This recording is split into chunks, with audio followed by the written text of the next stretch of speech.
The sparring between Russia and the United Kingdom over the spy poisoning case refuses to end. Earlier today, Moscow accused the UK of destroying evidence related to the poisoning case. The UK has hit back saying Russia had been spying on Skripal before the nerve agent attack. Meanwhile, the UN Security Council has scheduled another emergency meeting at Russia's request on the threat to international peace from possible airstrikes on Syria by the US and its allies. Russia had requested a briefing by UN Secretary General Antonio Guterres. It was not clear who might brief the Security Council. China and Bolivia backed Russia's call for a briefing by Guterres. The open meeting is scheduled today. Experts from Organization for the Prohibition of Chemical Weapons are expected to reach Syria today. Meanwhile, NATO too has sought access to the site of the chemical attack. European leaders are also in a huddle with their core teams. British Prime Minister Theresa May won backing from her senior ministers to take unspecified action with the United States and France to deter further use of chemical weapons by Syria after a suspected poison gas attack on civilians. UK Prime Minister Theresa May and US President Trump, who spoke over phone, agreed it was vital to deter further use of chemical weapons by the Syrian government. After their conversation, White House issued a statement, and I quote, President Donald Trump spoke today with Prime Minister Theresa May of the United Kingdom. The leaders continued their discussion of the need for a joint response to Syria's use of chemical weapons.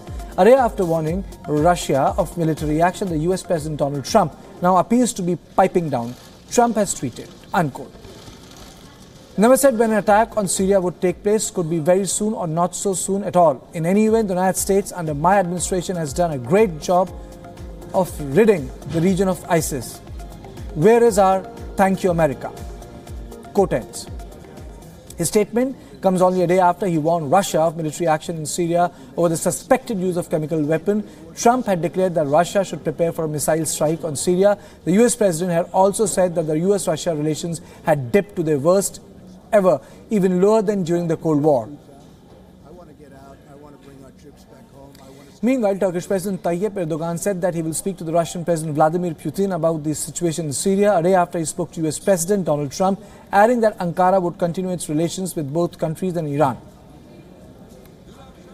Suriye topraklarında yürüttüğümüz operasyonların amacı da rejimin baskısına ve katliamlarına maruz kalmış milyonlarca insana kendi evlerinde güvenli bir gelecek sağlamaktır. Suriye toprakları herkes için güvenli hale gelene kadar oradaki varlığımızı ve faaliyetlerimizi sürdüreceğiz.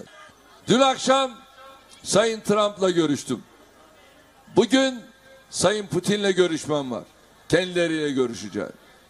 Ve birlikte bu kimyasal katliamı nasıl durdururuz? Bunu kendileriyle tekrar konuşacağım.